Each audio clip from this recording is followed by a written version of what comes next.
Ako ang inyong Lolo Pael. At ako naman si Kabanong. At ito ang aming kwento. Masakit ang alaala na pinagdaanan ko sa Maynila kaya naisipan kong magpahinga na muna sa probinsya. Gusto kong lumayo muna sa stress lalo na noong nabuntis ako at iniwan sa ere ng naging kasintahan ko. Masakit man umalis sa lugar na nakasanayan ko pero yun lang ang nakikita kong paraan para makalimutan siya. Babalik din naman ako sa Maynila kapag okay na ako at nakapagpalamig na. Hindi ako lumaki sa probinsya kaya paniguradong maninibago ako. Ang sabi ni Mama sa akin ay magpahinga muna ako doon dahil sariwa ang hangin. Agad akong nagtungo doon nang mabalitaan ko na nag-resign na sa kanyang trabaho si Michael, ang kasintahan ko, at umuwi na sa probinsya kasama ang kanyang pamilya. Tama ang narinig nyo, may pamilya siya. Pero bago niyo sana ako husgahan, ay gusto ko lang sabihin na lubos ko ng pinagsisihan ng pagpatol ko sa taong pag-aari na ng iba. Ang kwentong ibabahagi ko, hindi ko lang natuklasan ang tinatagong lihim ng pamilya namin. Pinaranas din sa akin ng mundo ang karma na nararapat sa isang katulad ko. Karma na nagbigay ng napakaraming aral sa akin. Itago niyo na lang ako sa pangalang Jenny. Kabanong, mga kabangers at mga kayanggaw, ito ang aking kwento.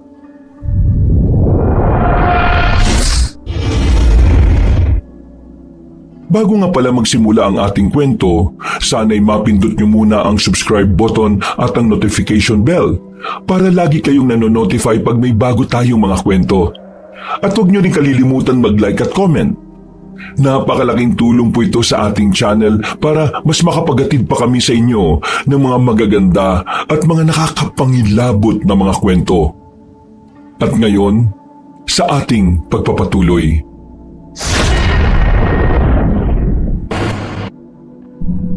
Buntis ako, Michael. Ha? Paano? Hindi ba nag-iingat naman tayo? Hindi ko alam, pero mahigit 1 buwan akong hindi dinadatnan. Nagpiti ako at 2 linya ang lumabas. Buntis ako. Ako ba ama niyan? Siyempre ikaw. Wala naman akong ibang kasintahan kundi ikaw lang ah. Magpa-check up ka na muna at mag-usap tayo ulit kapag meron ka ng resulta na hawak. Tahimik na umalis si Michael sa lounge dito sa aming opisina, Kabanong. Nanginginig ang buong katawan ko pagkatapos namin mag-usap. Napaupo ko sa upuan at umiyak ng mahina dahil sa natanggap kong sagot ni Michael sa akin. Alam kong mali ang ginawa namin pero anak din niya ang dinadala ko. Pagkatapos ko kumalma, ay umalis na din ako sa opisina. 9:00 na ng umaga nang dumating ako sa bahay. Napansin agad ni nanay ang pananahimik ko. O nak, ang aga-aga ganyan ang mukha mo. Pagod lang po ako sa trabaho ko at inaantok na rin po. Halika at kumain ka muna ng almusal dito. Sabayan mo na ako. Sige po ma, mauna na po kayo dun sa mesa at susunod ako. Nak, kung meron kang problema, sabihan mo lang ako ha. Nandito ako para makinig sa'yo. Sige po ma, pasensya na po at pangit ang bungad ko sa inyo. Okay lang nak, halika na at kumain ka na rito. Pinalitan ko nga pa lang sa pinatpunda mo. Magpahinga ka pagkatapos nating kumain. Natapos na kami kumain at pumasok na din ako sa kwarto. Nakatulog na nga ako at hapon na nagising. Kailangan ko makapagpa-check up noon para maipakita ko kay Michael ang resulta. Agad na akong gumayak para magpunta sa OB-GYN clinic. Nang nakuha ko ng resulta, ay tinext ko si Michael na mag-usap na kami. Nagpunta na ako sa opisina at naabutan ko si Michael na papunta sa pantry. Michael, nabasa mo ba ang text ko sa'yo? Oo, pero pwede ba mamaya na lang tayo mag-usap? Bakit mamaya pa? Pwede naman ngayon para malaman mo na rin. Ano bang sasabihin mo? Bakit parang naging malamig ka sa akin simula nang nalaman mo na buntis ako? Di ba kailangan mo ng proof na buntis ako? Galing ako sa klinik kanina at ito ang resulta. 2 buwan na akong buntis. Hindi ko alam kung anong gagawin ko sa ngayon. Alam mo naman ang sitwasyon natin, di ba? Hindi ko naman sinabi na hiwalayan mo ang asawa mo o piliin mo kami. Ang sa akin lang, gusto kong malaman mo at tanggapin mo rin ang nabuo natin. Mahirap ba yun? Pag-iisipan ko muna, Jenny. Magulo pa isip ko sa ngayon eh. Umalis na si Michael at naiwan na ako mag-isa sa pantry, Kabanong. Parang normal na araw lang din naman yon, pero mas masakit. Natapos ang buong araw na hindi na niya ako kinausap. Umaga na nga nang nakauwi ako sa bahay at naabutan ulit ako ng nanay ko. Agad akong dumiretso sa kwarto at nagkulong ako buong araw. Nagising na lang ako sa katok ng pinto at pinapalabas na ako para kumain. Anak, ano ba nangyari sa'yo? Hindi ka ba papasok ngayon? Hindi po, Ma. Masakit po ang ulo ko at gusto ko magpahinga lang. Kumain ka na muna at uminom ka ng gamot mamaya pagkatapos mong kumain. Sige po, Ma. May problema ka ba, anak? Hindi ko na po alam ang gagawin ko. Sabihin mo na, anak. Nandito ako para pakinggan ka. Ma, patawarin mo po ako sa nagawa ko.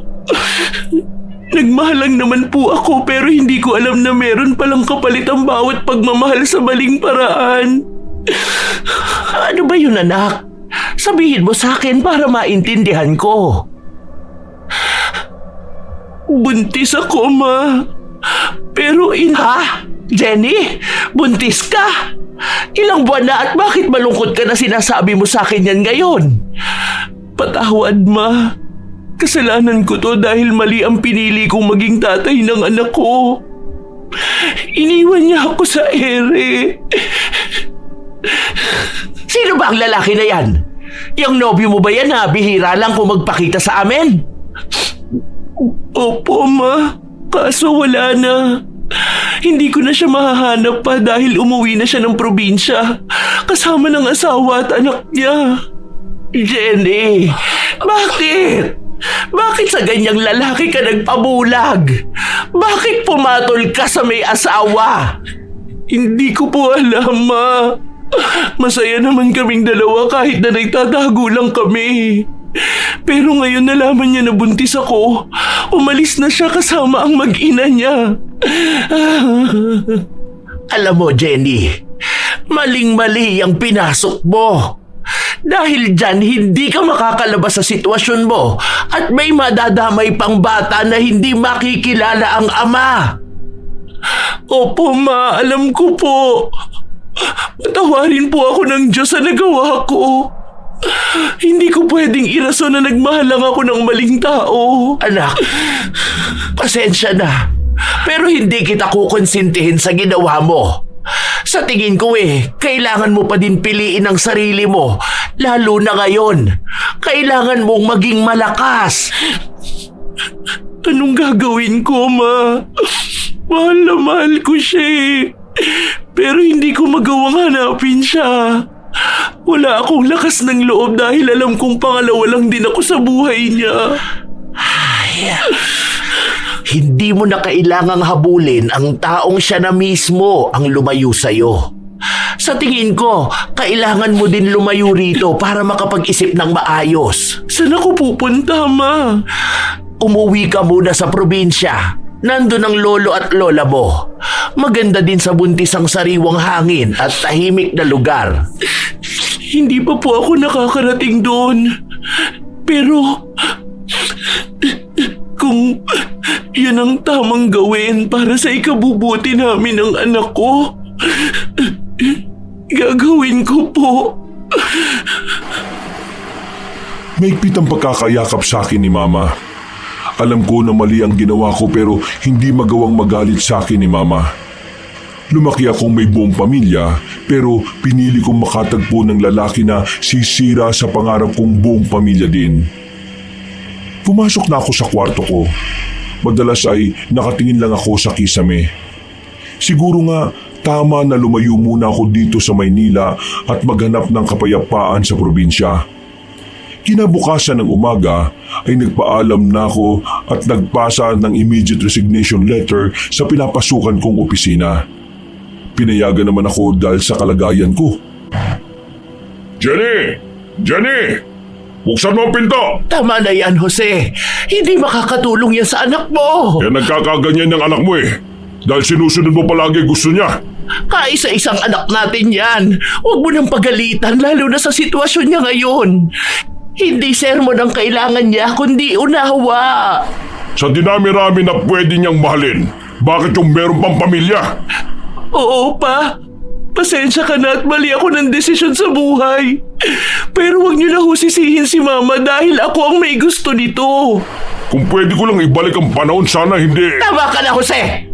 Tumahimik ka na! Uuwi na lang siya sa magulang ko para hindi ka na naghihimutok dyan! Hindi ba, Jenny? Uuwi ka na muna sa lola mo! Oo, Ma.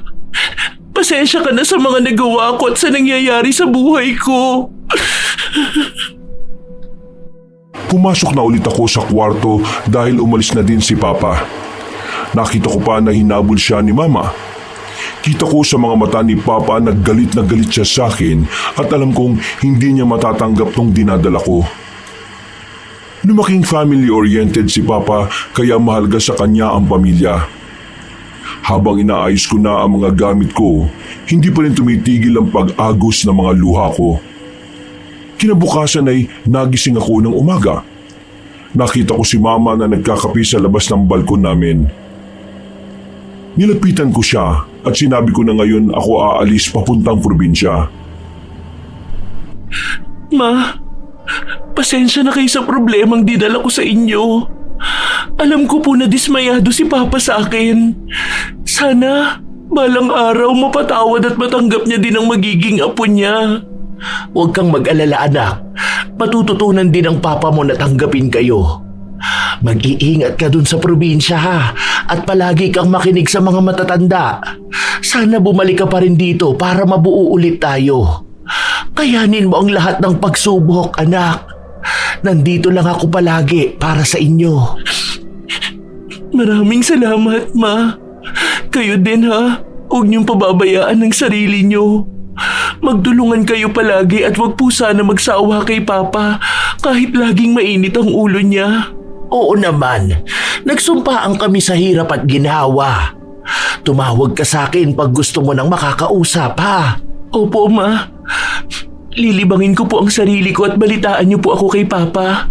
Halika na at ihahatid na kita sa terminal. Sige po, Ma. Tara na at para hindi ako masyadong gabihin sa biyahe. Nakarating na nga kami sa terminal at naiiyak na naman ako dahil maraming alaala sa Maynila na masaya din pero sa ngayon ay nangingibabaw ang lungkot. Gusto ko pagbabalik ako ulit doon ay buo na ako. Malayo ang biyahe papunta doon sa probinsya. Mga 7 oras bago ako makarating doon. Namili muna ako sa 7-Eleven ng mga pagkain para hindi ako magutom sa biyahe. Habang nasa biyahe, nakadungaw lang ako sa bintana. Hindi ko pa rin maiwasan ang hindi mangyak. Kinahaponan ay dumating na din ako sa baryo kung saan ang sinasabi ni Mama. Sumakay lang ako ng tricycle papuntang bahay ng lola ko. Kilala naman sila doon. Nang makarating na ako sa bakuran ni Lola, may nakita kong isang lalaki na hindi kalayuan sa edad ni Mama. Siya na yata ang bunsong kapatid niya na tiyuhin ko. Agad akong lumapit. Magandang hapon po. Ako nga po pala si Jenny. Anak po ako ni na Janeline at Jose. Nako, Ineng, ikaw na pala yan. Ang laki mo na. Kanina pa kita hinihintay dahil sinabihan ako ni ate na hintayin nga daw kita dito sa labasan ng ganitong oras. Mabuti na lang nasa bayan ako kahapon kaya nasagot ko tawag ni ate. Pasensya na po sa abala. Pwede na po ba tayong pumasok sa loob at pagod din po ako sa biyahe? Oy siya, tumuli ka na sa bahay. Luma na itong bahay ha, dahil 50 years na itong nakatayo pero matibay pa rin naman siya. Kami-kami lang ang nakatira dito at tahimik, kaya masarap ang tulog kapag gabi. Maimbig ang tulog mo dito. Kita ko nga po, Uncle. Uncle na lang po ang tawag ko sa inyo dahil sa Maynila, ganyan din po ang tawag ko sa mga kapatid ni Papa. Walang problema, Ineng. Tsuhin mo naman talaga ako eh. Salamat po, Uncle. Inay! Itay! Nandito na po yung apo ninyo, yung anak ni Janilyn.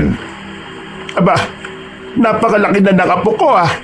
Dalaga ka na pala. Ang tagal din simula nang umalis kayo dito ng mga magulang mo. O sige, umupo ka na muna dito at pagpasensyahan mo na ang bahay dahil luban na ito ha. Minsan na lang din namin malinisan dahil matanda na kami. Ay, Marcelo, kumuha ka na muna ng tubig at suman para dito sa apo ka. Opo, Nay. Maya-maya din ay darating na ang lolo Pedro mo. Gabi na talaga ang uwi noon dahil kahit matanda na kumakayod pa din sa bukid. Malakas pa rin at maliksi ang lolo mo. Matutuwa yun kapag nakita ka niya. Ganun po ba, Lola? Sa picture ko lang po kayo nakikita noon eh. Hindi ko po alam kay Mama bakit hindi kami nagbabakasyon dito. Naging busy din po kasi siya sa trabaho, pareho sila ni Papa. Ay nako, ayos lang yun apo. Ang malagay nandito ka na. Kumusta nga pala ang biyahe mo? Ayos naman po. Nakakapagod lang po dahil ang haba po ng biyahe ko. Jenny, uminom ka na muna ng tubig.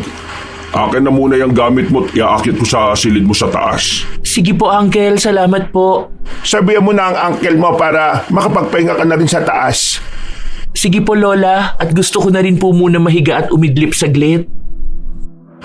Nang makarating ako sa baryo ay napakatahimik at kaunti lamang ang mga tao na nasa labasan. Simple lang ang baryo doon. Hindi kalakihan pero masasabi mong malinis at mababait ang mga tao. Ang bahay ni Lola ay nakatayo sa malawak na lupain, malayo sa iba pang kabahayan. Napapalibutan niyo na matatandang puno ng mangga at santol na tila mga bantay. Ang mga sangay nagkukumpulan sa itaas at nagbibigay ng permanenteng lilim sa bakuran. Ang hangin doon ay laging malamig. Malaki din ang bahay ni Lola at gawa sa kahoy na may halong batong pundasyon. Ang mga bintana ay gawa sa manipis na plywood na itinataas gamit ang tungkod.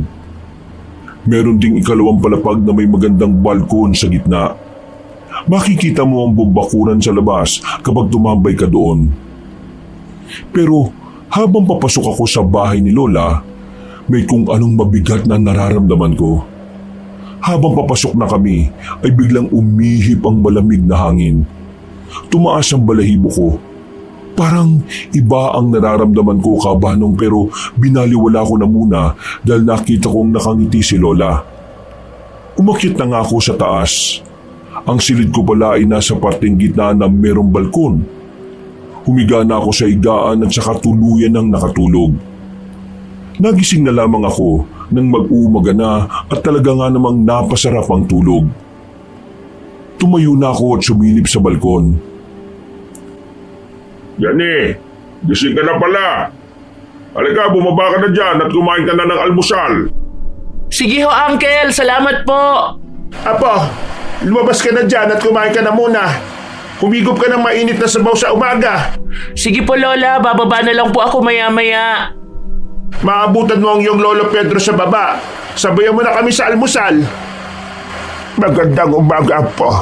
Ang laki-laki mo na. Umupo ka dito sa tabi ko at kwentuhan mo ko. Kamukha mo si Halika na, Jenny. Kumain ka na muna rito. Ikukuha kita ng sabaw at kamote. Mabuti naman at pumasal ka dito sa amin. Matagal ka na namin gustong makasama dahil ikaw ang unang apo namin. Opo, Lo. Gusto ko lang po muna magbakasyon dito. Dahil sa Maynila, puro polusyon na o kaya napakaraming tao. Gusto ko po muna mag-relax. Naku, apo. Gusto mo bang magpunta tayo mamaya sa Batis? Samahan mo kong manghuli ng hipon sa mga batuhan. Lola, kaya niyo pa po ba magpunta doon? Baka po madulas kayo at ilog pa naman po yun. Oo naman, apo. Matagal ko nang ginagawa yon. Kahit na matanda na kami, malakas pa ang pangangatawan namin. Ganon dito sa probinsya. Matagal ang buhay namin dito. Nakakatuwa naman po kung ganon. Hindi pa po ako nakakapunta sa Batis eh. Pwede po ba maligo doon? Oo naman pa.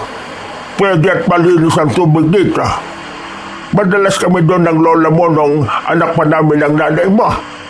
Doon din siya naliligo at malinis ang tubig doon. Basta hindi lang tayo masyado magpapahapon doon. At maraming mga nagbabantay. Kaya malinis ang tubig doon. Hindi ko na kayo masasamahan mamaya at magtatabas kami ng mga mais sa bukid natin. Para mataniman ulit at makapag-ani tayo habang wala pang bagyo na dumaraan. Ayos lang naman. Isasama ko na lang si Marcelo at Brian. Nakilala mo ba si Brian? Pinsan ba yan? Isang anak ni Marcelo. Maaga siyang iniwan ng asawa niya at iniwan sila ng anak niya. Nakakalungkot naman po yun. Asan po ba si Brian? Hindi ko po siya nakita kagabi. Kasama ko siya sa maisan kagabi. Tinutulungan niya ako doon. Hindi na siya nagtapos sa pag-aaral at tinutulungan niya na lang ako sa maisan natin. Maya-maya pababa na rin yan. Mahimbing naman ang tulog ko nung nagdaang gabi. Siguro dahil sa pagod ako. Mababait din ng mga tao doon. Hindi ko nga alam kung nasabi ba ni Mama sa kanila na buntis ako. Pero hahayaan ko na lang muna at sasabihin ko na lang ito sa tamang panahon. Patapos na ako kumain nang bumaba na nga si Brian. Isang binata. Sa tingin ko, hindi kami nagkakalayo ng edad. Agad din namang umiwas ng tingin si Brian nung nakita niyang tinitigan ko siya. Brian, nandiyan ka na pala. Maupo ka na dito at saluhan mo kami kumain. Brian, eto nga pala ang pinsan mo. Ate mo yan. Galing siya sa Maynila at nagbabakasyon lang dito. Kumusta po? Huwag ka na muna sumama sa akin sa maisan. Samahan mo muna ang lola mo na magpunta sa Batisan at uhuli daw siya ng paborito niyang hipon. Kaya niyo na po ba mag-isa magpunta sa bukid? Oo naman. Huwag ka mag-alala. Matanda na ako sa lugar na ito. Sasabay na lang din ako kay parang Nestor mamaya. Sige Hulo, wag ko kayo magpapagabi sa daan ha. Mabuti naman at masasamahan mo kami. Lalo na gusto ko din ipasyal dito si Jenny, ang apo ko. Sandali lang ho Aakyat lang po ako sa taas para magpalit ng damit. Sige apo, magpalit ka na muna at magsuot ka ng mahabang manggas. Umakyat na nga ako sa taas at naghanap ng pwede kong isuot. Mabuti na lang at meron ako mga baon na damit na may mahabang manggas. Pababa na nga ako nang may mapansin akong isang kwarto. Nakakandado yun at sa tingin ko ay matagal nang hindi binubuksan. Nagulat na lang ako nang biglang dumating si Brian at sinabi na aalis na daw. Agad akong bumaba at nakagayak na pala sina Lola sa labas. Tara na po. Para hindi tayo abutin ng hapon sa Batis. Mabuti na nga at para marami-rami tayong mahuli. Masarap pa naman isigang sa sampalok ang mga hipon. Tsak na mapaparami tayo na kain mamaya. Tara na Jenny. Pero palitan mong suot mo na tsinelas. Baka madulas ka sa batuan eh. Hiramin mo muna yung tsinelas ko dyan na nasa gilid. Sige, salamat. Buti na lang at sinabi mo rin agad. O siya, tara na. Para matulungan ko din si Lolo sa bukid mamaya pagkatapos natin. Jenny, siya nga pala. Walang signal dito sa bahay natin. Gusto mo bang mag-check ng cellphone mo para magpunta tayo saglit doon sa puno kung saan meron signal? Sige po La, kamustahin ko rin po si Mama at sasabihin ko din po na nandito na po ako sa inyo. Brian, dalhin mo muna kami doon sa gitna ng bukid ni Paring Nestor. Doon sa malaking puno kung saan may signal. Sige po La, tara na po't malayo-layo din po yung bukid na yon. Sa daan ay kinutuwa ko na nakipag-usap na din si Brian sa akin. Mukha lang siyang tahimik at kalmado pero maayos naman palang makisama. Habang naglalakad ay hindi ko napigilang purihin ang lugar na yon. Simple lang talaga ang buhay dito, no? Kung ang hanap mo pala peace of mind, dapat sa ganitong probinsya ka magpunta. Hindi pa problema ang mga pagkain at may pinagkukunan. Basta may sipag at tiyaga lang. Naiisip mo din ba na magpunta ng syudad tulad ng Maynila? Nung nasa high school ako, gusto ko mag-aral ng kolehiyo sa Maynila pero ngayon na nakikita kong natutulungan ko na sa maisa ng lolo masaya na din ako dito. Sila din kasi yung nagpalaki sa akin At ayos na din ako kasi simple lang ang pamumuhay dito. At tama ka, hindi namin problema ang pera dito. Pag masipag ka, may mauulam at makakain ka dito palagi. Pag sa Maynila ka tumira, lahat ng pagkain may bayad. Kaya kailangan mong kumayod para makabili ka ng gusto mo. Oo, maraming tao, maraming galaan, pero hindi ka makakahanap ng lugar kung saan tahimik at walang gulo. Buti pala nagtagal ka din sa Maynila. Malaki daw ang sonang sa Maynila Iba kong kababata na nakapunta na sa Maynila para mamasukan sa factory. Niyayaya nga nila ako dahil pwede daw kahit high school graduate. Oo, sa Maynila na ako lumaki. Maraming mapupuntahan pero walang lugar na tahimik. Maraming mall din pero halos lahat may bayad. Mahirap din ang buhay doon kahit na malaki ang sahod mo. Kasi mahal ang mga bilihin at kahit mga damo-damo na pagkain may bayad doon. Dito naman yung mga pagkain nakikita mo lang sa paligid. Kailangan mo lang din magtiyaga maganap. Habang naglalakad kami, napadaan kami sa mga puno na natatakpan na ng kalangitan. Malilim doon. Nang bigla na lang humangin ng may kalamigan, tumaas sa mga balahibo ko. Nagulat pa ako nang mapansin kong nasa unahan ko na sina Lola at Brian. Tahimik silang naglalakad. Napahinto ako sandali pero hindi nagtagal ay sinundan ko na din sila. Nang lumiwanag ang daan ay bigla na lang silang nawala sa unahan ko. Naguluhan ako. Hindi ko alam ang gagawin. Buti na lang ay may kung sinong tumapik sa braso ko mula sa likuran. O Jenny, anong ginagawa mo dyan? Bakit tuminto ka? Hindi ko alam na alam mo na pala ang daan dito at naunahan mo pa kami ni Lola. Bakit ganon? Sinusundan ko kayo kanina. Nasa harapan ko lang kayo. Ano ka ba Jenny? Paano mo kami susundan Nauuna ka sa amin. Mabagal lang maglakad si Lola. Okay ka lang ba? Apo, malayo yata ang iniisip mo. May problema ka ba? Wala po, La. Tara na po at baka maabutan pa tayo ng dilim. Sasabihin ko lang po kay Mama na nandito na po ako. Malapit na tayo Jenny. Dito kasi ang pinakamalapit na daan kaya dito ko na kayo dinaan kasi kasama natin si Lole. Sigurado ka bang ayos ka lang? Oo, ayos lang ako. Siguro dahil unang beses ko lang makarating sa probinsya. Maninibago ka talaga sa una. Pero pag tumagal ka na dito ay masasanay ka na. Natawagan ko na si Mama at sinabi ko sa kanya na ayos lang ako doon. Kinumusta naman ako ni Mama at pinaalalahanan na magpunta ako ng bayan kada buwan para magpa-check up sa ospital na malapit doon. Naiiyak na lang ako dahil kahit mali ang ginawa ko ay naiintindihan pa rin niya ako. Napatanong ako sa sarili, si Michael kaya iniisip din ako? O iniisip niya din ba ang dinadala ko? May tumulong luha sa gilid ng mga mata ko pero agad kong pinunasan yon. Naghihintay na sila Lola sa akin dahil magpupunta na daw kami sa Batis. Nang makarating na kami sa Batis ay namangha ako sa sobrang ganda. Wow! Ang ganda naman dito, Lola! At napakalinis ng tubig!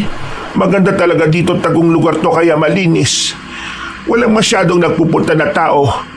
Pwede mo inumin ng tubig dyan. Sa banda doon merong malaking waterfalls.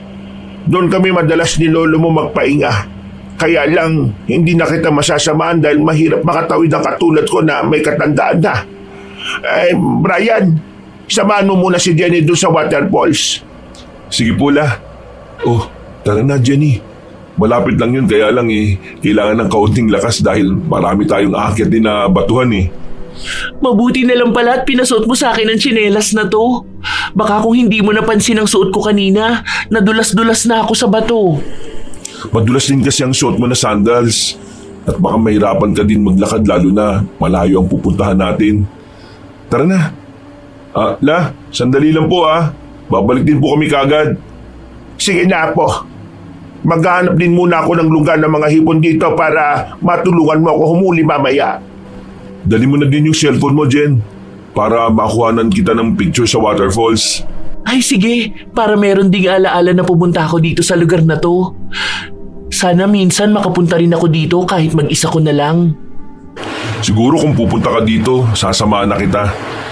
Hindi ka na pwedeng magpunta mag-isa dito At baka maligaw ka. Nakakahiya naman sa'yo.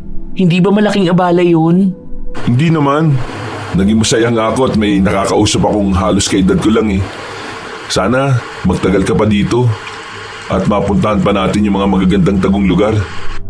Titignan ko, pero sana mapuntahan natin para marami akong babauning alaala. Oh, nandito na pala tayo. Grabe, ang ganda naman dito. Sa picture ko lang to nakikita, ngayon nasa harapan ko na. Akin na yung cellphone mo at kukuhanan kita ng litrato. Salamat Brian ha. Magandang alaala to. Sana marami pa tayong mapuntahan talaga na katulad ng ganito. Oo naman. Basta walang masyadong gawa sa maisan, sasamahan kita. Tama nga si Mama. Maganda dito at makakapag-isip ako ng maayos. Bakit, Jenny? Marami ka bang problema? Mabigat na dinadala siguro, pero malalampasan ko to kasi hindi naman ganun kalaki ang problema. Ganun ba? Kung kailangan mo nang makakausap, nandito lang ako O tara na, balik na tayo kay Lola at baka may nahanap na yun na bahay ng mga hipon.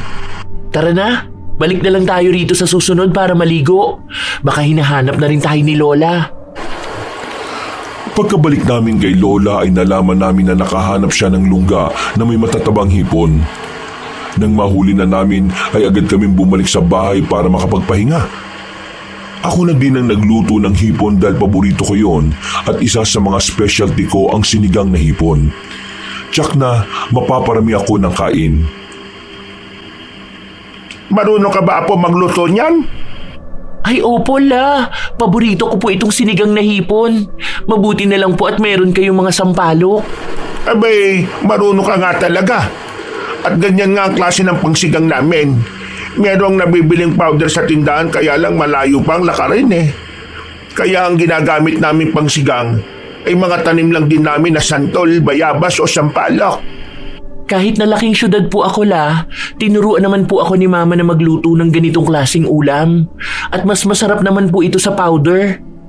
Maswerte ka, Jenny, at nandyan ang mama mo sa tabi mo. Pero maswerte din naman ako dahil nandito sa tabi ko palagi sina lolo at lola. Si Brian, nagdatraba pa dyan. Hindi ka naman iba sa amin ni Lola mo. Apo ka rin naman namin Tama na yung drama, Brian. Magluluto na muna ako. Ako na rin na maghahain sa mesa mamaya. Pagkatapos ko magluto ay dumating na din si Lolo sa bahay. Isa sa ikinamangha ko sa probinsya, ang mga rikado sa ulam ay makikita mo lang din sa bakuran mo. Matagal mo man bago anihin pero may makakain ka pagdating ng panahon. Masaya kaming nagsalo-salo at tila nakalimutan ko na ang iniisip ko kahit sandali. Bihira ko lang din maranasan na maraming kasalo sa mesa. Noon ay masaya ang puso ko. Ganun pala kapag napapalibutan ka ng mga simpleng tao sa buhay mo. Hindi ko alam na masarap ka pala magluto Oo nga. Parang kalasa mo magluto ang nanay mo Namimiss ko na din ang luto niya. Pareho din kayo ng paborito ng nanay mo. Sinigang na hipon din ang hilig niya kaya lagi kaming niyayaya na humuli ng hipon noon. Mabuti naman po at nagustuhan niyo ang luto ko. Ang saya-saya naman po dito. Aba, kumakain na pala kayo. Hindi niyo ako hinintay. Ay, andyan na po pala kayo. Akala namin sa bukid ka nakakain Kailan niyo po pala aanihin ng mga palay niyo? Ay nako, sa 3 linggo pa. Marami tayong aanihin at magbigay tayo ng konti sa ibang kalapitbahay natin Ang galing naman po dito. Iba po talaga pag sa probinsya ka namumuhay. Oo naman, nagbibigay lang din kami dito ng kung anong meron ng pwedeng maani. O siya, Brian, kuhanan mo na lang plato ang papa mo. Ako na po, Lola. Sandali lang po. Habang papunta ako sa kusina, napansin kong bukas ang pintuan sa likuran namin. Agad ako nagpunta doon para isarado. Siguro nakalimutan lang isarado ni Lola. Sa di kalayuan, may napansin akong pusang itim na nakaupo malapit sa puno ng suha. Nakatingin siya sa akin na tila parang gustong lumapit. Nang biglang dumating si Brian sa likuran ko at tinanong ako kung anong tinitingnan ko. Dahil doon kaya nabaling sa kanya ang atensyon ko, pero nang lumingon ulit ako sa puno ng suha ay wala na ang pusang itim. Bumalik na lang kami sa mesa. Nang matapos na kami kumain ay hinugasan ko na din ang mga plato. Naalala ko na naman ang itim na pusa. May nababasa ako noon na ang itim na pusa ay parang balita. May dahilan kung bakit nagpapakita. Umakyat na nga ako sa kwarto para matulog at hapon na nagising. O Jenny, halika dito. Hintayin natin ang lolo mo at magkakatay daw sila ng manok mamaya para ihawin at ulam natin mamayang gabi. Napakasimple lang po ng buhay dito, Lola. Sana noon pa, dito na lang kami tumira. Ayan din ang sabi ko sa mama mo, na dito na lang kayo. Gusto din daw niya na magpunta ng Maynila para makasama ang papa mo. Ganun bala? Kahit naman po magkakasama kami, bihira lang din kami magsabay-sabay sa mesa. Pagpasensyaan mo na, apo. Masaya ka naman ba dito? Ay opo la, nababawasan din po ang isipin ko lalo na sa mga napuntahan kong magagandang lugar. Bakit, apo? May mabigat ka bang problema? Hindi naman po siya mabigat na problema, Lola. Siguro isipin o dalahin lang. Pwede mo namang sabihin sa akin, apo, kung ano man yan para gumaan ang dalahin mo. Oh, nandito ka na pala, Jenny. La, mauna na po ako kay Lolo ha. Sabay na daw sila ni paring Nestor niya. O siya, sige. Kunin mo yung manok doon sa likuran natin at magpainit ka na ng tubig. Sige po, La. Ganito lang po kayo palagi dito, Lola? Oo, ganito lang kami. Kahit simpleng pamumuhay ay nakakaraos pa rin naman kami. Ayan na po pala si Lolo eh. Oo nga po, Lola. May dala-dala pa siyang tinapay. Galing ka ba sa bayan? May dala ka bang tinapay? Hindi, binigay lang ito ng babae doon. Mukhang bagong lipat sila eh. Nakatira sila malapit kina paring Nestor. Ang bait naman, Lo. Mukhang masarap yung tinapay na dala mo ah. Ipasok mo na yan sa loob para makapag-ihaw ka na ng manok. At magagabi na para makakain na din tayo ng hapunan. Natapos na nga kaming maghapunan at isa-isa na din silang pumasok sa mga kwarto nila. Naiwan ako sa balkon sa labas ng bahay. Habang kumakain ako ng tinapay, ay nakatingin lang ako sa buwan. Bilog ang buwan ng sandaling yon. Tahimik ang kapaligiran at tanging huni ng insekto lang ang maririnig. Pansin ko na marahil sa pagbubuntis ko, kaya napapadami ang kain ko. Ang sabi pa naman ng doktor sa akin ay hinay-hinay lang sa pagkain para hindi ako mahirapan ng mga anak. Nasa ganun akong pwesto nang mapatingin ako sa bandang gawin ng santulan. Medyo maliwanag doon dahil sa bilog na buwan kaya madali kong naaaninag ang pusang itim. Natakot ako nung tinitigan ako ng pusa dahil parang nag-iiba ang kulay ng kanyang mga mata. Mabuti na lang at biglang lumabas si Brian. O Jenny, nasa labas ka pa pala? Oo, kinakain ko lang tong dala ni Lolo na tinapay. Anong ginagawa mo pala rito? Iihi lang sana ako eh. Napansin ko na nakabukas pa ang pintuan. Akala ko nga nakalimutan lang sarado. Sandali lang at magpupunta lang ako sa CR ha. Pumasok ka na sa loob ng bahay. Delikado sa labas ng ganitong oras. Oo, sige. Tapos na din akong kumain ng tinapay. Sige, ako na magsasarado ng pinto. Pumasok ka na sa kwarto mo. Oo, sige. Aakyat na rin ako. Nang nasa kwarto na ako'y napansin kong bukas pa ang mga bintana ko kaya sinarado ko na lang. Natakot din kasi talaga ako sa itim na pusa kanina. Humiga na nga ako at nagsimula ng matulog. Nang biglang naalimpungatan ako. Pakiramdam ko kasi parang may mabigat na nakadagan sa akin. Pagdilat ko'y napansin ko ang pusang itim na nakaupo sa bandang tiyan ko habang matiim na nakatitig sa akin. Hindi ako nakagalaw. Sumigaw ako pero parang walang nakakarinig. Aaminin ko kabanong na nakakatakot ang pusa dahil pulang-pula ang mga mata niya. Habang pinipilit kong gumalaw ay unti-unti namang nagiging hugis tao ang pusa. Nakakatakot ang naging itsura niya. Mahaba ang mga kuko at gulo-gulo ang buhok. Nanlilisik din ang mga mata. Gusto kong tumayo pero parang idinikit ang katawan ko sa higaan. Hindi ko alam kung bakit walang makarinig sa mga sigaw ko at paghingi ng tulong. Nang walang ano-ano'y isang malakas na hampas ang gumising sa akin.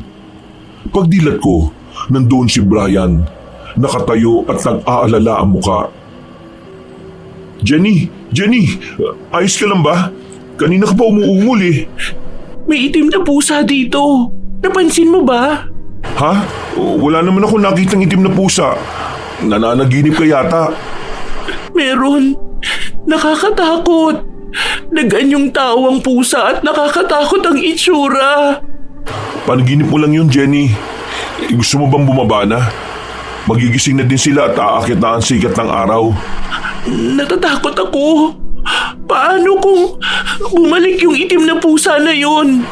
Pag bumalik yun, tawagin mo ko kagad at huhulihin ko. Ililigaw ko sa kabilang baryo. Wala ka ba nakikitang itim na pusa dito na gumagala? Nung kumuha ko ng plato ni Uncle kaninang tanghali, may nakita rin akong itim na pusa sa likuran. Wala naman ako napapansin na pusa dito eh. Baka namamalikmata ka lang, Jenny. Hindi. 2 beses ko na nakita yon ngayong araw. Kung may makita man akong pusa dito, ililigaw ko kagad. Huwag ka na mag-alala ha. Tara na, bumaba ka na para makapagkape ka. Hindi ako nagkakape. Meron ba kayong gatas? Sa isang araw pa ako pupuntang bayan para mamili ng mga kailangan. Meron naman. Gatas din ang iniinom ni Lola sa umaga eh. Halika na, bumaba na tayo, titimplahan kita. Lumipas na ang 3 buwan ng bakasyon. Sinabi ko na rin sa kanila ang dahilan kung bakit ako naroroon. Binigyan naman ako ng bracelet ni Lola pantaboy sa masamang elemento. Simula nang sinuot ko yon ay hindi ko na nakikita ang itim na pusa. Nakabisado ko na din ang mga daan doon pati na ang papunta sa bayan. Araw ng check-up ko, habang naglalakad ay may nakita akong taniman ng mga bulaklak. Yun yata ang bahay ng mag-asawa na walang anak. Pumunta ako doon at pumitas ng isang bulaklak. Roses nga pala yun at napakaganda. 5 buwan na akong buntis at sa pag-check up ko na yon ay malalaman na akong babae ba o lalaki ang magiging anak ko. Habang pumipitas ako ng bulaklak ay hindi ko napansin na naputol pala ang bracelet ko. Sumabit yon sa tangkay. Hanggang sa umalis nga ako at naglakad papunta sa sakayan. Doon ay nakasabay ko pa ang babae na nakatira sa pinagpitasan ko ng bulaklak. Magandang umaga, Iha. Ang ganda naman ng bulaklak na hawak mo. Naku, salamat po at pasensya na din pinitas ko ang bulaklak nyo. Nagandahan po kasi ako at hinihiling ko na maging babae ang anak ko. Paniguradong napakagandang babae nga niyan. Halata naman kasing maganda ka magbuntis. Naku, salamat po. Sana nga po babae ito. Pwede ko bang hawakan ng tiyan mo? Pangarap ko din magkaroon ng anak pero hindi kami binibigyan. Sige po.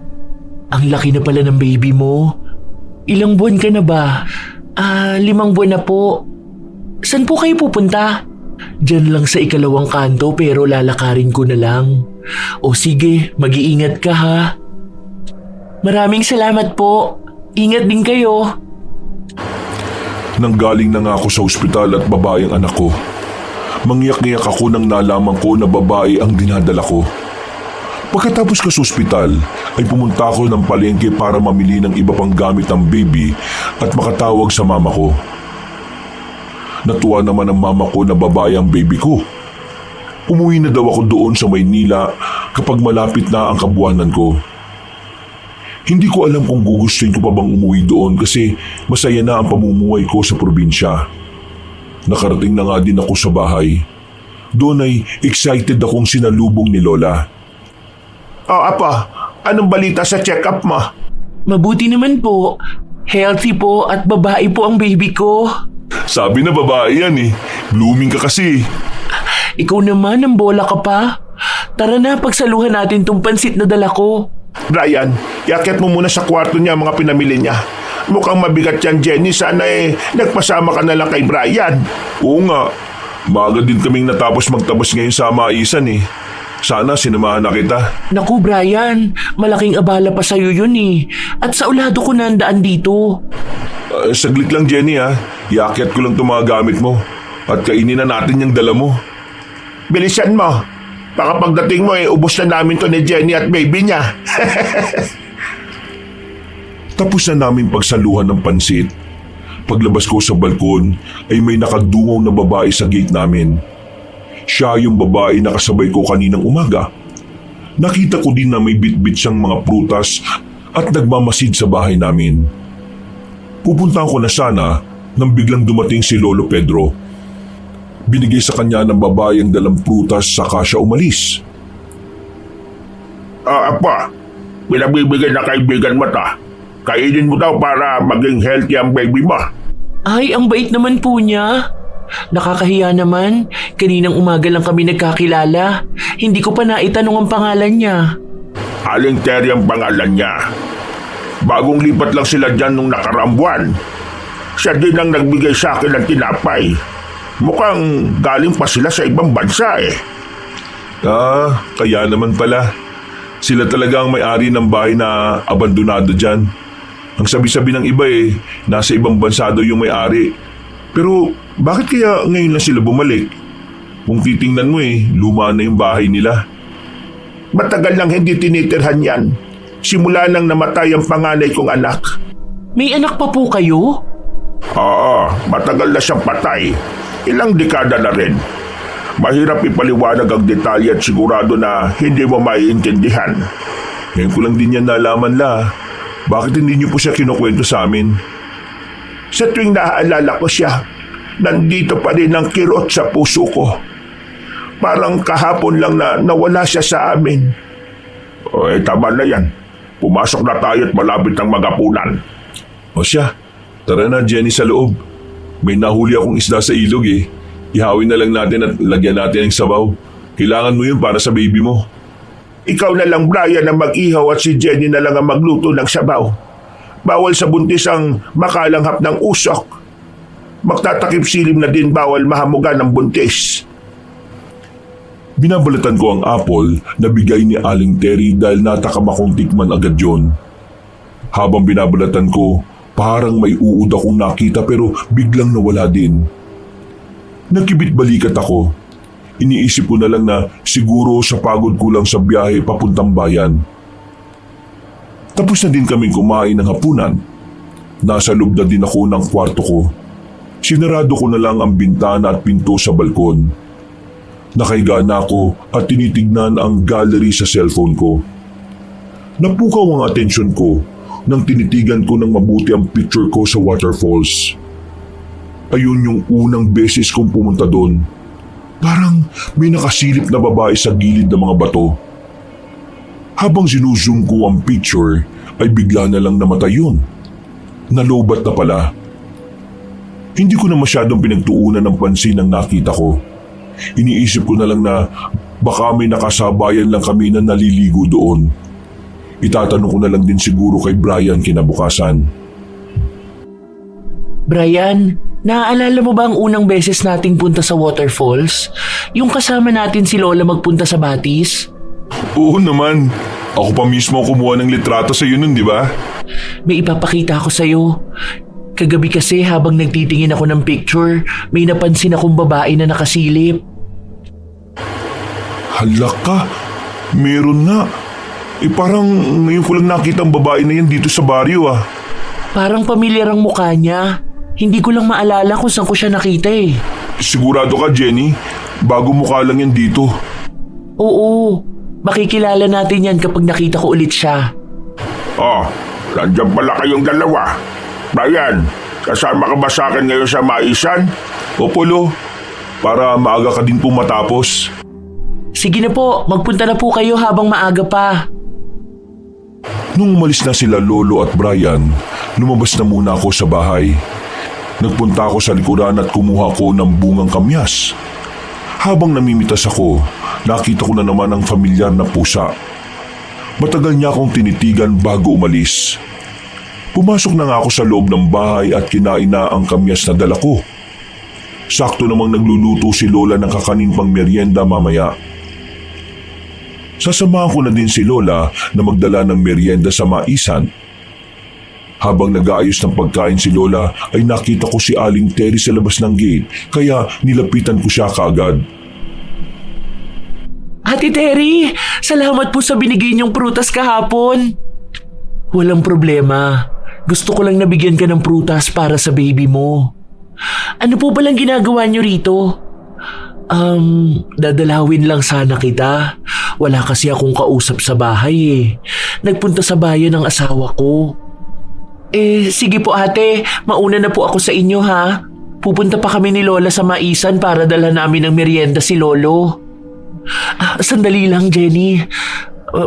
Pwede ko bang haplusin ang tiyan mo? Sige po ate. Jenny! La, papunta na riyan. Ano ba ginagawa mo doon sa gate? At parang may kinakausap ka. Si Aling Terry po yun. Nagpapasalamat lang po ako sa prutas na dala niya. Ha? Wala naman tao doon sa harap mo kanina nang tinawag kita eh. Baka malabo lang po mata niyo. Hinawakan niya pa nga po yung tiyan ko eh. Ay nako Jenny, hindi ka dapat basta-basta nagpapahawak sa tiyan mo kung kani-kanina. Lalo na dito sa probinsya. Bakit naman po Lola? Dahil pag sa probinsya ka, uso ang usog dito. At saka, nasa ng bracelet ay binigay ko sa'yo? Bakit hindi mo sinusuot? Ay oo nga po pala Lola. Ngayon ko lang din po napansin na hindi ko na po suot. Sandali lang at ikukuha kita ng bago. Sige po La. Nako, naubos na pala ang bracelet ko. Alam ko, meron pa ako nakatago na isa eh. Teka, isipin ko muna kung saan ko inilagay ha. Ayos lang po La. Tara na po. Baka gutom na sila dun sa maisan. Nakarating na kami sa maisan. Nakasilong muna kami ni Lola sa maliit na kubo. Napangiti ako nang mapansin ko si Lolo. Talagang malakas pa siya. Humahawak pa din ng itak. Nakita ko din si Brian na nagtatabas ng mga damo sa gilid. Napansin niyang nakatingin ako kaya nilapitan niya ako. Ang sweet niyo naman La. Dinadala niyo pa si Lolo ng merienda. Nasa na ba yung sweetheart ko? Tawagin mo na para kumain na. Lo, tara na daw dito, sabi ng kairog mo. Loko ka talaga, Brian. Hindi na bagay sa amin ang ganyan, no? Buti nga kayo Lola, kasama niyo pa si Lolo. O ayan, magdadarama na naman si Jenny. Tara na dito Lo, kumain na tayo. Baka umiyak pa si Jenny dito oh. Oo nga pala Brian. Nakita mo ba yung bracelet ko? Hindi eh. Bakit, hindi mo suot? Hindi ko nga rin napansin eh. Wala na pala sa kamay ko. Saan ko kaya nalaglag yun? Baka sa bayan mo nahulog. Galing ka pa naman sa bayan kahapon. Di bali, may extra pa naman si Lola na nakatabi. Hindi na nga rin maalala ni Lola kung saan nakalagay eh. Kapag hindi ko nahanap mamaya yun hihingi na lang ako ng katulad nun kay Manong Pepe. Huwag mo na iwala yun Jenny ah. Kasi may dasal yun para hindi ka lapitan ng masasamang elemento. Sosobrahan ko na lang ang hingi para pag nawala mo ulit Jenny, may reserba ka. Salamat po Lola. Anong pinag-uusapan nyo dyan? Kayo po Lo.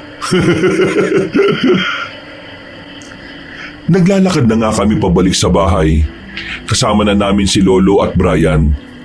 Napasarap ang tawanan namin sa maisan dahil parang bumabalik sa pagkabata si Lolo at Lola. Dahil doon ay naisip ko na naman si Michael. Kumusta na kaya siya? Ang tagal ko na palang nandun. At sa loob ng ilang buwan ay hindi niya man lang ako nagawang tawagan o i-text. Kung kumusta na ba ako o ang ipinagbubuntis ko. Hindi ko napigilang malungkot sa isipin yon. Maras na lang akong napabuntong hininga. Apo, anong problema mo? May naalala lang po ako, Lola. Kung yung ama niya nang dinadala mo, ay huwag mo na siyang isipin. Makakasama lang yan sa'yo. Buntis ka pa naman. Isipin mo naman ang kalagayan mo. At kung gusto niyang makilala ang anak niya, hahanapin ka niya. Ah, nandiyan pala si Aling Terry. May dala-dala pang pagkain. Magandang hapon ho. Nagluto po pala ako ng ulam namin. Naparami ang luto ko at naisip ko na bigay na lang sa inyo. Marami hong gulay yan. Mainam yan sa buntis. Naku, Ate Aling Terry, salamat po. Nag-abala pa po kayo. Walang problema. Basta sa inyong dalawa ng sanggol. Ang bait niyo naman po, Ali. Gusto mo bang magkape muna sa loob, iha? Ay, hindi na po, Nay. Sa susunod na lang po. Parating na din ho ang asawa ko eh. Dinalhan ko lang si Jenny nitong niluto ko. Ay, ganun ba? O sige, sa susunod magpunta ka dito para mapasalamatan ka din namin sa kabaitan mo, ha? Sige po, Nay. Mauna na din po ako. Maraming salamat po ulit dito sa dala nyo, Ate Aling Terry. Ang bait naman ng kaibigan mo, Jenny. Lagi ka yatang dinadala ng pagkain, ah. Oo nga eh. Natutuwa siguro siya at ako lang ang buntis dito sa lugar natin. Matagal na daw nila gustong magkaanak pero hindi sila binibigyan. Kaya naman pala, ganun na lang siya sa'yo eh. Pero mag-ingat ka pa rin, Jenny, ah. Huwag ka basta-basta magtitiwala. Siya, pumasok na tayo dito sa bayan at pagsaluhan na natin ang dala ni Aling Terry. Mukhang masarap at mabango ang luto niya eh. Pinagsaluhan na nga namin ang dalang pagkain ni Aling Terry. Lahat kami ay nasarapan sa luto niya. Parang may gayuman na nilagay at talagang nakakahumaling. Sa kabusagan namin ay agad kaming pumasok sa kwarto at natulog na. Sa kalagitnaan ng tulog ko ay nararamdaman kong tinatawag ako ng kalikasan. Hastang iihi na ako sa arinola ay may narinig akong tunog na pagaspas at ik-ik na parang ibon. May kalakasan yon at paulit-ulit. Ilang sandali pa ay humina na din ang tunog kaya tinuloy ko na ang naudlot ko na pag-ihi. Nagulat na lang ako bigla nang may kumalubog sa bubong namin. Agad na kumatok si Uncle Marcelo sa kwarto ko. Jenny! Buksan mo ang pinto! Bakit po, Uncle? Ano nangyari? Takpan mo ang chat mo ng pulang gabi. Itay, ito na itak nyo. Apo, ayos ka lang ba? Inaswang ka eh. Narinig mo ba yung tunog na yon? Ano pong ibig mong sabihin? Hoy! Animal ka! Lumayas ka dito! Pag makita kita, papatay kita! Lo, natatakot po ako. Ano pong ginagawa ni Uncle Marcelo? Kailangan niyang sindakin ang aswang para hindi na bumalik dito. Jenny, ayos lang ba ang tiyan mo? Wala bang sumasakit? Oo, ayos lang. Hindi masakit. Sigurado ka ba na walang masakit? Opo, ayos naman po ako. Wala na ang aswang, Brian. Samahan mo muna dito sa kwarto si Jenny. Kumuha ka ng kutsilyo sa ibaba at iligay nyo sa ilalim ng papag. Hindi na nga ako nakatulog sa pangyayaring yon, kabanong. Si Brian ay gising din at nakatingin lang sa bubong namin. Dumating na ang pagsilip ng araw. Lumabas na rin kami ni Brian. Si Lola Pedro pa lang ang nasa kusina at wala si Lola Teresa. Nalaman na lang namin na hindi makabangon si Lola dahil nagkaroon siya ng malubhang sakit. Hindi muna ako magpupunta sa Maisan. Pupunta kami ng albularyo. Dadali namin si Lola Ninya. Pupunta na lang po ako mamaya sa Maisan, Lo. Hindi na. Si paring Nestor na munang bahala doon. Samahan mo muna dito si Jenny. Malapit lang po ba ang pupuntahan nyo? Oo, malapit lang. Diyan lang sa kabilang bukid. Doon po ba yung kina Manong Pepe? Tay, pinuntahan ko na si Manong Pepe. Pagpupunta na lang daw siya dito mamaya paglubog ng araw. O sige pala. Mas mainam para hindi na natin buhatin si Teresa. Papasok na muna ako sa kwarto. Babantayan ko ang lola niya. Kayo na munang bahala sa kusina, ha? Dumating ang albularyo sa bahay namin. May suot siyang kwintas na katulad ng bracelet na binigay sa akin ni Lola. Agad naman siyang dumiretso sa kwarto ni Lola Teresa at sinimula ng ritual. Hinang-hina na si Lola at tanging tubig lang ang kayang tanggapin ng kanyang katawan. Malakas ang presensya ng gumawa sa iyo nito. Hindi ordinaryong sakit ang tumama sa iyo. Nakikita niyo sa tawas, isang babae ang gumawa sa iyo dyan. Bakit niya naman ginawa ito sa asawa ko? Matanda ng asawa ko. Bakit kailangan niya pang pahirapan ng ganito? Nararamdaman ko rin ang enerhiya dito sa loob ng bahay ninyo. Meron ba kayong pinapasok na ibang tao dito? Wala ho. Wala naman kaming pinapapasok na ibang tao dito. Hindi lang tao ang pwedeng makapasok. Pwedeng gamit niya. Kagabi merong naganap dito sa bahay namin. May aswang na pumalibot dito. Buntis kasi ang apo ko kaya agad namin pinuntan at baka inaswang siya. Kung ganon, nasaan si Lola Teresa doon? Maimbing ang kanyang pagkakatulog kaya hindi siya nagising. Kaunting kaalaman lang, hindi lang buntis ang pwedeng aswangin. Pwedeng ang taong may malubang sakit o matanda. Ibig mong sabihin si Teresa ang pakay niya? Maaari, kasi hindi siya nagtagumpay sa buntis, kaya ang kinuha niya ang natitirang lakas ng matandang naiwan na mag-isa. Ano ang dapat natin gawin? Uorasyonan ko ang asawa mo at ipapahid ko itong langis para maibalik ang lakas at magkaroon siya ng proteksyon. Kailan po babalik ang lakas ni Lola? Kung matukoy niyo kung sino ang estranghero na pumasok dito, kailangan niyong hagisan ng asin sa kanyang likuran para bumalik sa kanyang sakit na ibinigay sa lola ninyo. Pero kung merong isang gamit niya ang narito, agad niyong sunugin para gumaling ang lola ninyo. Nakalis na nga ang albularyo. Si Lolo ay bantay-bantay pa rin si Lola sa kwarto niya. Habang pabalik ako sa kwarto, may nakita akong itim na pusa. Pumasok siya sa kwarto na nakasarado dati. Sinundan ko ang pusa. Pagpasok ko ng kwarto ay sobrang dilim. Tanging liwanag lang galing sa bintana ang nagsisilbing ilaw. Hinanap ko ang pusa pero biglang nawala. Naglibot-libot ako sa kwarto. Lumang gamit, lumang libro at lumang salamin. Napukaw ang tingin ko sa mesa. Nakita ko ang isang larawan. Tinitigan ko ng mabuti. Bakit magkahawig kami? Halos pareho. Ang pinagkaiba lang ay meron siyang peklat sa pisngi. Isang malaking kalmot sa pisngi. Habang tinititigan ko yun, ay biglang pumasok si Lolo Pedro. Napansin ko ang pagkagulat sa mukha niya habang nakatitig din sa larawang hawak ko. Iha, anong ginagawa mo rito? Paano mo nabuksan dito? Lo, ano po kasi, may nakita po akong itim na pusang pumasok dito, kaya sinundan ko ho. Pero nakabukas na po itong kwarto. Halos 2 dekada nang hindi nabubuksan itong kwarto. Ayaw ni Lola mo eh. Bakit po, Lo? Ay, nako. Mahabang kwento, Apo. Lolo, sino po ang babaeng ito? Halika, lumabas na muna tayo rito. Umupo na muna tayo sa balkon doon sa labas. Sige po, Lo. Hindi ko alam paano ko sisimula ng kwento sa iyo. Matagal na panahon na ang nakalipas. Pero sariwa pa rin sa amin ang mga pangyayari. Bakit po kamukha ko siya, Lolo? Sino po ba siya?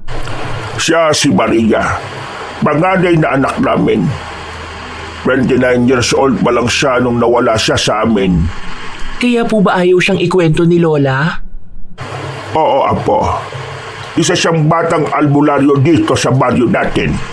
Bakit po ang laki ng peklat niya sa pisngi? Isang dalagang babae ang nagpagamot sa kanya noon. Natamaan ng barang.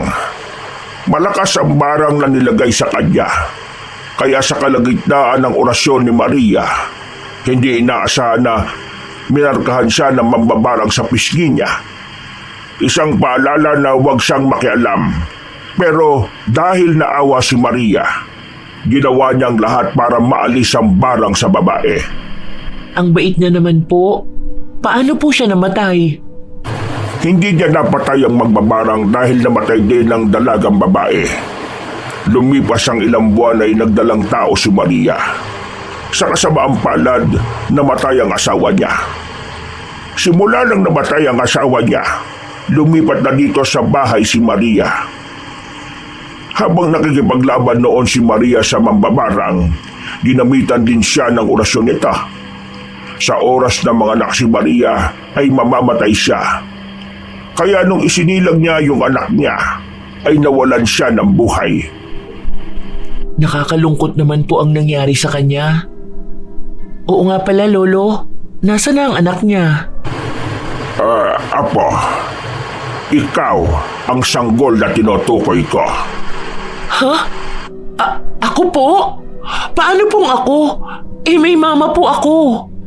Ang totoo niyan, inampun ka lang ni Jane.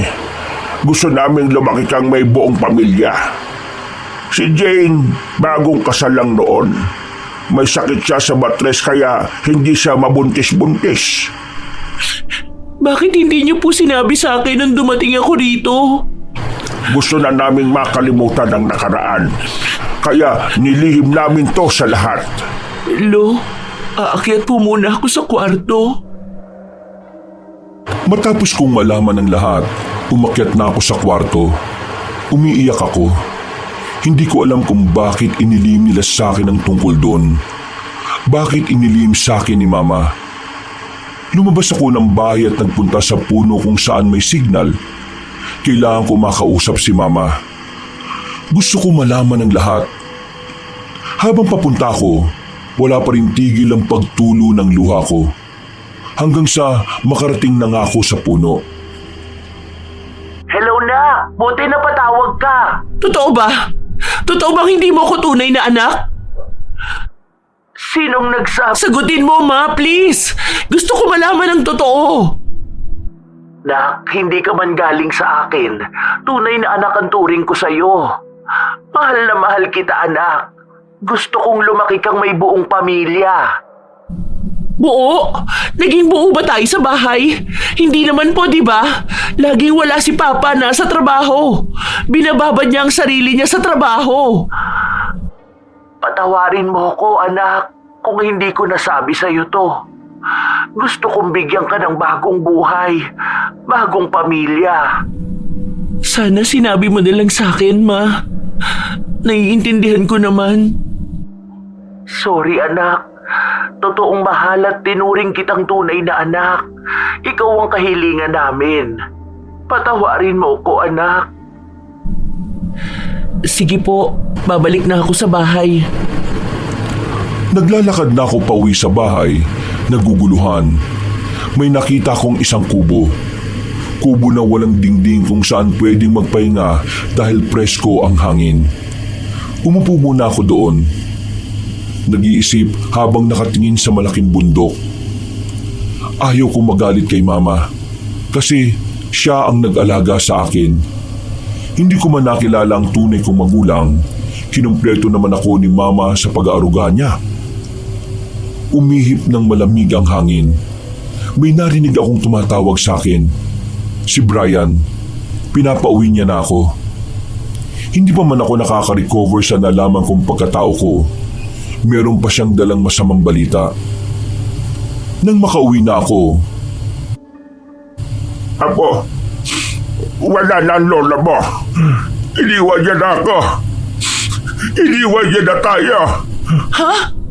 Lolo, paano po nangyari? Akala ko po gagaling din siya, sabi ng albularyo. Pagkatapos natin mag-usap, bumalik ako sa kwarto. Ginigising ko siya pero ayaw gumising. Pasensya na. Ginawa ko ang lahat. Pero hindi na makababalik si Nanay Teresa. Huli na ang lahat nung nag-orasyon ako. Malakas ang aswang.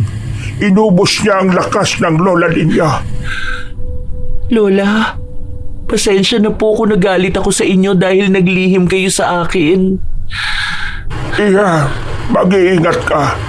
Mabago ang amoy mo sa aswang dahil sa dinadala mo. Isuot mo tong kwintas para proteksyon mo. Maraming salamat ho.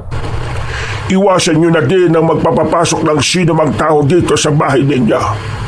Nararamdaman ko, malakas pa rin ang enerhiya ng aswang dito sa bahay ninyo. Kung may gamit man ang aswang dito, mabuting sunugin ninyo.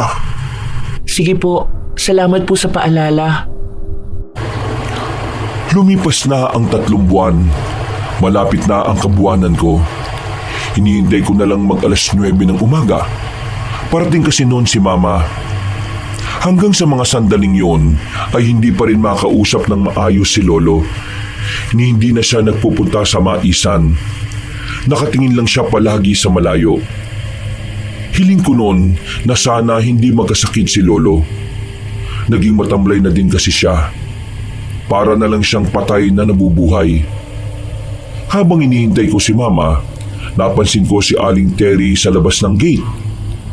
Simula nang mawala si Lola, ngayon lang ulit siya dumaan doon. Agad akong lumapit sa kanya. Binigyan niya ako ng gawa niyang cake. Birthday daw niya ng araw na yon. Binati ko naman siya. Magandang umaga, Jenny. Ang aga mo namang nasa labasan niyo. Hinihintay ko po ang mama ko. Parating na po siya ngayon. Birthday ko pala ngayon. Gumawa ako ng cake. Dinala na kita at baka gusto mo ng matamis. Naku, maraming salamat po ate. Sakto po, natatakam po ako sa matamis ngayon. Anong oras ba darating ang mama mo?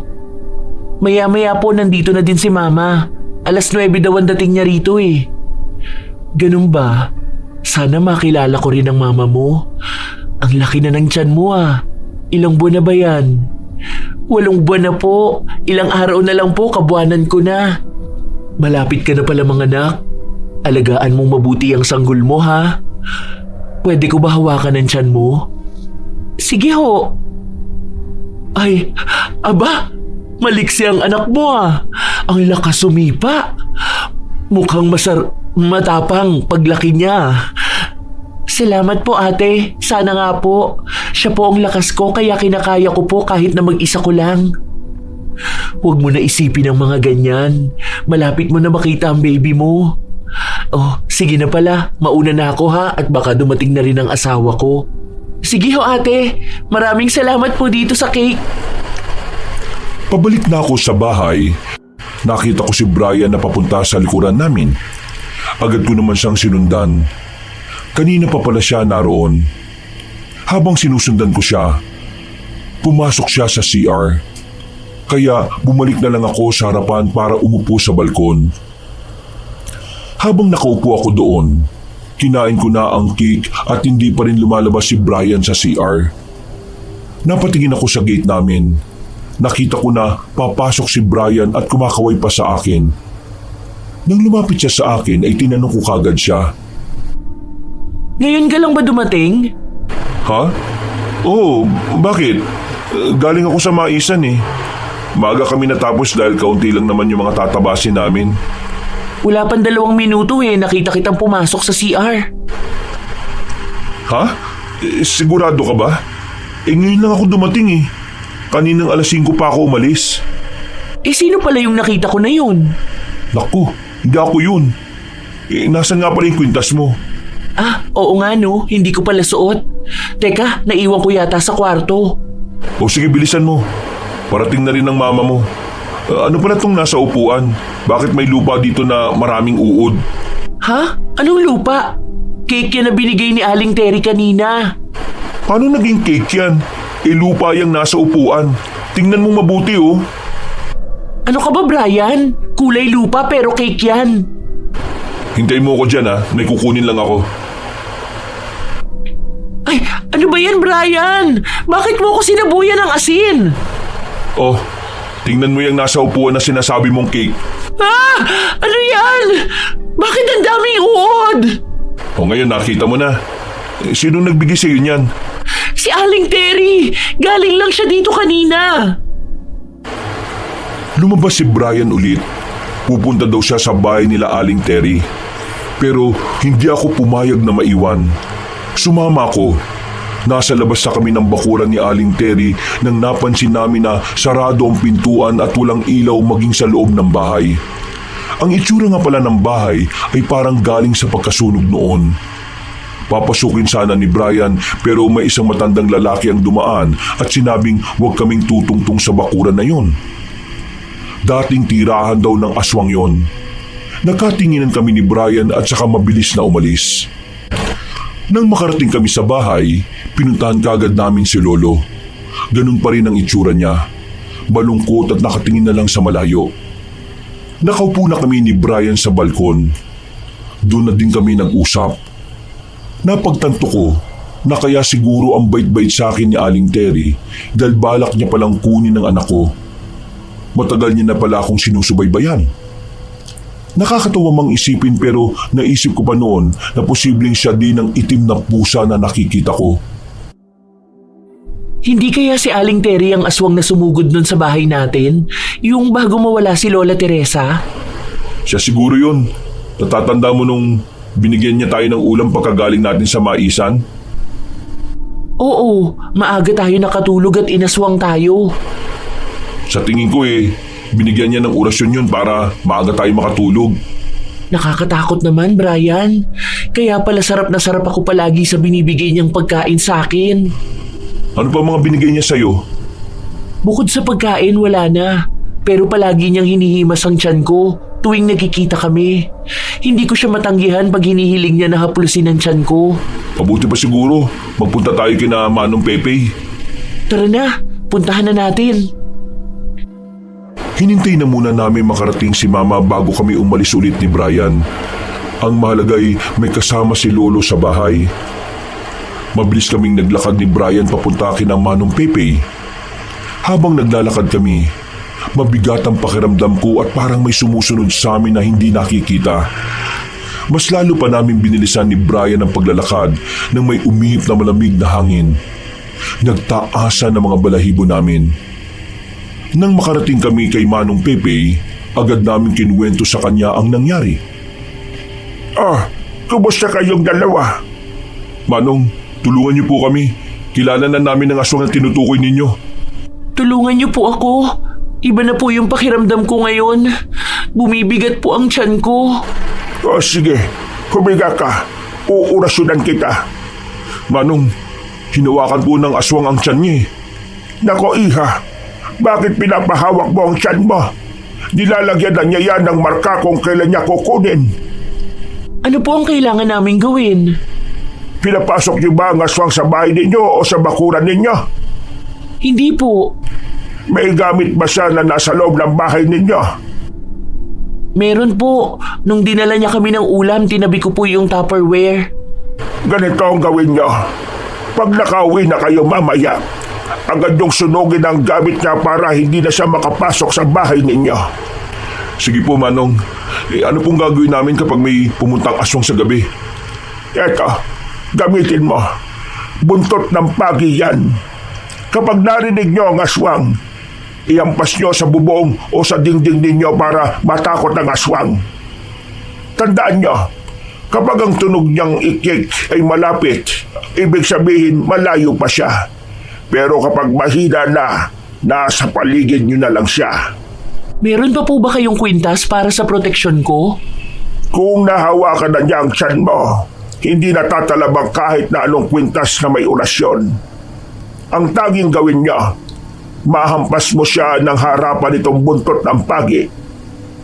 Sige po, Manong. Maraming salamat po. O Jenny, tara na, umuwi na tayo. Hanapin natin yung Tupperware na sinasabi mo. Nang makarating kami sa bahay, sinunog kagad namin yung Tupperware.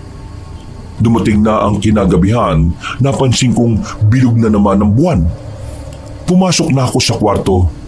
Humiga at natulog na kasama si Mama. Nagising ako sa sigaw ni Brian. Tinatawag niya ako habang kumakatok sa pinto ng kwarto. Narinig ko din ang tunog ng ik-ik, pero mahina lang. Ibig sabihin ay nasa paligid namin ito. Hindi rin nakaligtas sa akin ng mga kaluskos. Halatang kaya na niyang butasin ang bubungan. Agad din namin ginising si Mama at tumayo. Siya na ang nagbukas ng pintuan. Anong nangyayari, Brian? Nandiyan po sa taas yung aswang. Sa tingin ko, si Jenny na ang pakay niya. Naku anak, dito ka sa tabi namin. Brian, hampasin mo ang bubong. Apo, akin na yan. Ay, ikaw na aswang ka. Wala kang karapatan sa bahay namin. Lumayas ka at bumalik sa pinanggalingan mo. Lo, sabuyin niyo po nitong asin. Talagang matapang ka ha. Hindi ka pa umaalis ha. Wala kang makakain dito. Bumalik ka na sa impyerno. Ma, masakit po ang tiyan ko. Naku anak, dinudugo ka. Brian, manguha ka ng bawang. Ipalibot mo kay Jenny. Sige po, Lo. Sandali lang. Habang dinudugo ako, mas lalong naging manigsi ang aswang sa bubong namin. Mas malakas ang pagyabag sa bubong, ang pagkaluskos at pagpagaspas ng pakpak. Nakabalot ng pulang tela ang tiyan ko at may nakapalibot na bawang sa higaan ko. Pakiramdam ko ay manganganak na ako anumang oras. Natakot ako, lalo na naroon ang aswang. Hindi ko mapigilang isipin na baka makuha niya ang anak ko. Pero pilit kong kinakalma ang sarili ko.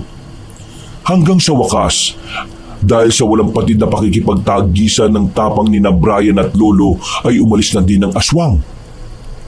Simula noon ay sinamahan na ako sa kwarto ni na Mama at Brian. Nagising na lang din ako umaga na. O nak, gising ka na pala. Kumusta ang pakiramdam mo? Ayos lang po ma, hindi na rin po masakit ang tiyan ko. Mabuti naman nak, bumaba ka na doon at mag-almusal. Nagluto ako ng paborito mo, dala ko kahapon. Salamat po ma. Umalis nga pala si Brian kanina. Magpupunta daw siya kay Manong Pepe. Sige po ma, baba na po tayo. Ano yan? Ipaid mo daw to sa tiyan mo tuwing gabi. Langis yan. Para hindi ka na maamoy ng aswang. Tuwing kabilugan ng buwan, dapat sasamahan ka namin sa kwarto mo. Doble daw ang lakas ng aswang kapag bilog ang buwan eh. Mabisa ba talaga yan? Dahil ilang beses na hinawakan ng aswang ang tiyan mo, hindi ganun kabisa ang langis na yan. Pero kailangan natin subukan para meron kang proteksyon. O sige, salamat nakahingi ka ng proteksyon kay Manong Pepe. Walang anuman. Basta para sa pamangkin ko. Unang pamangkin ko yan eh. Kaya dapat makita natin siya. Mangyak-yak naman ako sa sinabi ni Brian. Napakabuti niyang pinsan. Siguro dahil pareho kaming walang kapatid at parang magkapatid ang turingan namin sa isa't isa. Natutuwa naman si Mama sa pinapakitang pag-aalaga ni Brian sa akin. Kahit na matanda ko, mas matapang naman si Brian. Masunurin at masipag na bata. Habang nagwawalis ako sa bakuran, may napansin akong mahabang buhok na nakasabit sa tangkay ng puno. Hinala ko ay buhok ito ng aswang, kaya agad kong pinakita kay Brian at pinapunta niya ang albularyo sa bahay. Kumusta ka naman, Iha? Hindi na ba nasakit ang tiyan mo? Ayos na po ako. Simula nang umalis ang aswang kagabi nawala na rin po ang sakit. Manong, ito po'y nakita namin na naiwan ng aswang oh. Wala naman pong ganyan na buhok sa amin eh. Sigurado sa aswang yan. Mabuti naman at nakita nyo ito. Pwede natin ito gamitin para mapatay ang aswang. Handa ka na ba, Jenny, sa orasyon na gagawin ko? Opo, handa na ako. Doon na lang tayo sa kwarto mo. Brian, tulungan mo akong iakyat ng mga dala kong gamit. Sige po, Manong. Maiga ka na, Jenny. Magsisimula na akong mag-orasyon. Medyo mahirap at masakit ito. Pero para matapos na ang pag-aaswang sa'yo, kailangan nating patayin kung sino man siya. Handa na po ako. Titiisin ko po ang lahat para sa anak ko. Nagsimula na si Manong Pepe na mag-orasyon. Nakaiga lang ako. Habang nagdarasal siya ay nakaramdam ako ng aswang sa katawan ko. Ang sabi ng albularyo, tinatanggal niya ang marka na nilagay ng aswang sa tiyan ko. Iniinda ko na ang sakit. Para akong pinapatay. Tiniis ko yun. Hawak ni Mama at Brian na magkabilang kamay ko habang sumisigaw ako sa sakit. Nang matapos na ang orasyon, guminhawa din ang pakiramdam ko. Maging ang bigat ng katawan ko ay nawala na din. Sinabi din ng albularyo na patay na ang aswang. Wala na daw manggugulo sa amin. Pinagsabihan din ako na huwag masyadong magtitiwala sa mga tao, lalo na unang beses ko palang nakikita. At huwag na huwag ko daw ipapahawak ang tiyan ko kahit na kanino.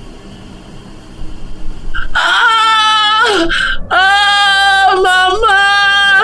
Manganganak na ako! Naku anak, sandali lang. Brian! Bakit po? Manganganak na si Jenny. Pumunta na tayong ospital. Umarkila ka na ng tricycle sa kanto. Sige po, tita. Sandali lang po. Nak, kaya mo ba maghintay para sa ospital ka na manganak? Kaya ko pa naman, ma. Sana makahanap agad ng tricycle si Brian. Ang sakit pala nito, ma.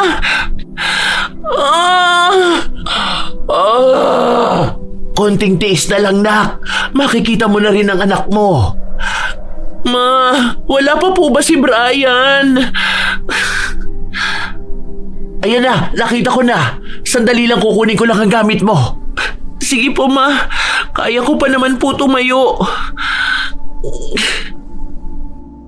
Makalipas ang 6 na oras ay nanganak na ako sa ospital. Normal ang sanggol at walang sakit. Ang gandang sanggol. Ganun na lang ang pasasalamat ko sa Diyos. Binigyan niya ako ng anak na magmamahal sa akin. Nang sandaling yon ay umusal din ako ng kapatawaran sa mga taong nasaktan ko. Ilang araw lang ay nakauwi na din kami sa bahay. Bigla ay nagkaroon ng buhay ang bahay ni na Lolo. Kung hindi iyak ay tawa ng anak ko ang umaalingaw-ngaw doon, na talaga namang nakakagaan sa pakiramdam ng lahat ng nakatira doon. Umuwi nga din po pala si Papa doon, kaya nakasama din namin siya ni Mama. Oh, nasa na ang baby namin? Naku pa, apo mo na yan, ha? Magkape po muna kayo, Tito. Sigurado pong pagod kayo sa biyahe. Nawala na yung pagod ko simula nang makita ko ang apo ko. Pa, salamat po nagpunta kayo rito. Oo naman. Unang apo namin to eh. Dapat makita ko din kagad. Opa, halika rito. Tingnan mo tong apo mo sa tuhod. Napakagandang bata, manang-mana sa akin. Nako, mana sa akin yan. 1 buwan na ang lumipas. Umuwi na si Papa sa Maynila dahil may trabaho pa siya. Si Mama naman ay kailangan na din bumalik sa Maynila para kumustahin ang negosyo niya. Kinausap ako ni Mama kung gusto kong sumama sa Maynila. Pinag-isipan kong mabuti yon, Kabanong. Maayos naman na ako at masaya na din. Handa na akong bumalik sa Maynila para makapagtrabaho ulit. Ma, babalik ka ba ulit dito? Oo, nak, pero matagal pa. Gusto mo na bang umuwi muna sa Maynila? Pwede naman po, ma. Sa ngayon, ayos na po ako. Masaya na rin. Handa na rin po akong bumalik sa Maynila para matustusan ko ang anak ko. Naku, nak, tutulungan ka namin ni Papa mo. Sa ngayon, kung uuwi ka sa Maynila, alagaan mo ng mabuti ang apo ko. Pwede mo naman akong tulungan sa bagong negosyo ko. Naku, salamat po, ma. Pero ayos lang po ba na sa 3 buwan ni Rose kami magbiyahe? Malayo-layo din po kasi baka mapagod sa biyahe ang baby ko. Anytime, nak, pwede kang umuwi doon. Sabihan mo lang ako, iaayos ko ang kwarto nyo ng apo ko. Babalikin na pala sa Maynila? Oo, kailangan ko para may panggastos din ako sa anak ko. Kung gusto mo, pwede ka naman sumama sa Maynila para makapagsimula ka. Hindi, ayos na ako dito. Dadalawin ko na lang kayo sa Maynila. O sige, at saka hindi pa naman ngayon. May 2 buwan pa bago kami bumalik doon. Sana sa susunod na makita ko si Rose. Naglalakad na at tumatakbo na. Oo naman Nasa Maynila na kami ni Rose. Mag-uumpisa ako ulit dito. Tuturuan ko si Rose na maging mabuting tao para hindi siya maging kagaya ko. Marami akong natutunan sa probinsya. Simpleng pamumuhay basta araw-araw makakaraos. Sa bagong yugto ng buhay ko, mas mabuti, mas malakas na tao na ako. Inspirasyon ko ngayon si Rose. Magiging lakas ko siya at ako ang magiging lakas niya. Hindi man kami buong pamilya pero bibigyan ko siya ng masayang alaala kahit kaming dalawa lang. Mga kabangers, mga kayanggaw, si Kabanong Puli. Bago po tayo magwakas, nagpapasalamat po ako sa sumubaybay ngayon sa kwento natin ngayong araw na to ha. Sana po'y nagustuhan nyo. At kung nagustuhan nyo, sana po'y huwag nyo pong kalimutang mag-subscribe sa mga bago pa lamang dito sa channel natin para po madagdagan naman yung subscribers natin. At huwag nyo rin pong kalimutan na pindutin ang notification bell para lagi kayong nanonotify pag may mga bago tayong videos. At mag-comment at mag-like na rin kayo. Kung medyo nabitin kayo sa kwento natin at gusto nyo ng mahabang kwento, bisitahin nyo po yung ibang channel natin, yung mga kwento ni Kabanong. Doon po mas mahaba yung kwento natin, kaya mas mag-i-enjoy rin kayo doon. At huwag nyo rin pong kalimutang mag-subscribe para makasama po kayo sa first 1 million subscribers ng channel na yon. Mag-comment rin po kayo at mag-like. Ngayon, kung medyo nabitin pa rin kayo, bisitahin nyo naman yung bagong-bagong channel natin. Yung Kabanong version 2.0 kung saan meron na pong gumagalaw ng mga images doon. At pwede rin po kayo makinig pa rin dahil meron po yung narration na merong music and effects. O di ba mas maganda? At huwag nyo rin pong kalimutan mag-subscribe para makasama naman kayo sa first 100,000 subscriber ng channel na yon. Mag-comment rin po kayo at mag-like At para hindi po kayo mahirapan na hanapin ang mga channels na nabanggit, ilalagay po namin sa description o sa pinned comment ang mga links ng nasabi mga channel. Hanggang sa susunod na mga kwento, wakas!